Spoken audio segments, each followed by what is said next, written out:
سحر ایک تو کلمات سے ہے، آیات اور کلمات طیبات کو الٹ کے پڑھتے ہیں، سورہ فیل و سورہ لہب الٹ کر کے پڑھتے ہیں، کبھی کبھی آیات کو نجاست سے لکھتے ہیں۔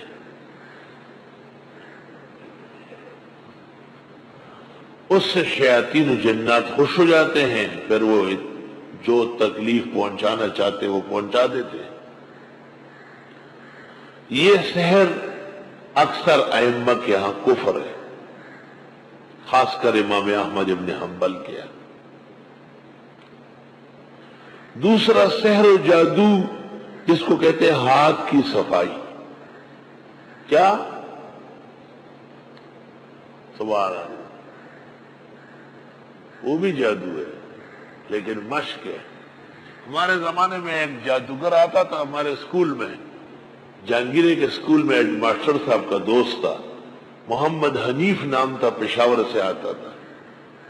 لڑکے سب اسکول کے بیٹھے رہتے تھے، ایک لڑکے پر چادر ڈال لیتا تھا اور دوسرے کو ایسے دونوں پہ چادر اٹھا کے دیکھا تو ایک دلہن بیٹھی ہوئی ہے، ایک دولہا ہے،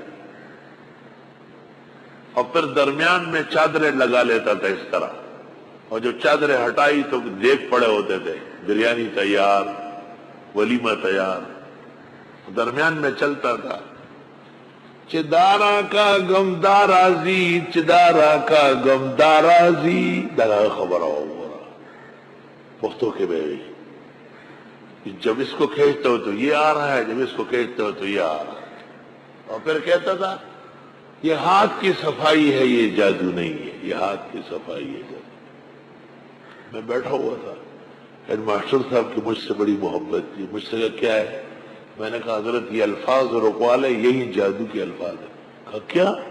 میں نے کہا یہ چدارا کا غمدارا دی اور چدار دا جادو الفاظ دی، میں دادے دینے میں کہ دو کو، جب اس کو وہ بند کرایا وہ سب کچھ ختم ہو گئے، بیٹھ گئے، اور نے کہا یہ دو جملے چھوڑ دو، چدارا کا غمدارا دی اور چدارا کا غمدارا دی، اور ہاتھ کی صفائی ہے، یہ جادو نہیں۔ میں نے کہا یہ بھی سحر ہے، یہ سحر کے الفاظ ہیں۔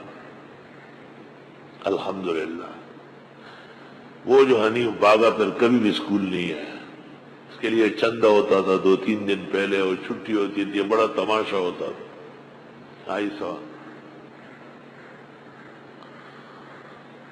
بعض لوگوں کو اللہ تجربہ بھی دے دیتا ہے اور اللہ بندوں کی عزت بھی رکھتا ہے، کوئی حرج ہی نہیں، اس میں شک ہی نہیں ہے۔ اللہ خواجہ ابو سعید گازرونی رحمت اللہ علیہ، خواجہ ابو سعید گازرونی کبار اولیاء اللہ میں سے، ان کی خدمت میں ایک بادشاہ آیا، اس نے کہا یہ میرے ساتھ پنڈت آیا ہے، یہ اوپر اڑتا ہے اور یہ کہتے ہیں اسلام سچا نہیں ہے، ہندو مذہب سچا ہے، اسلام سچا ہے تو آپ کا مولوی اڑ کے دکھائے۔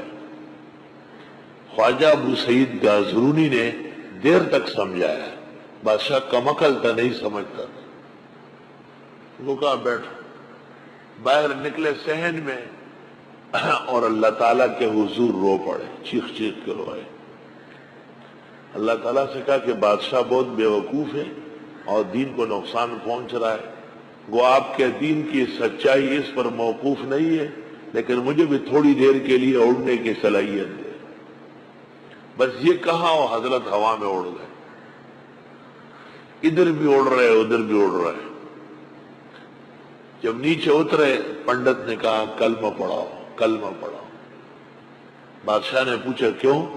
کہا ہم صرف الٹی طرف اڑ سکتے ہیں، دائیں طرف نہیں، اور مولانا دونوں طرف اڑ رہے ہیں، کیونکہ وَلِلَّهِ الْمَشْرِقُ وَالْمَغْرِبُ أَيْنَمَا تُوَلُّوا فَثَمَّ وَجْهُ اللَّهِ۔ آلوسی نے روح المعانی میں لکھا ہے کہ بغداد کے بازار میں ایک جادوگر نے ایک آدمی کو ذبح کیا اور پھر اس کے اعضاء ایک ایک کر کے اوپر پھینکتے تھے۔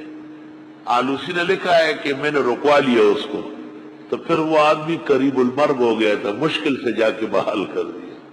نئے نئے جب آدمی اس میں ہاتھ ڈالتا ہے تو ایک آدھا کام ہوتا ہے آدھا نہیں ہوتا، یہی مشکلات ہیں۔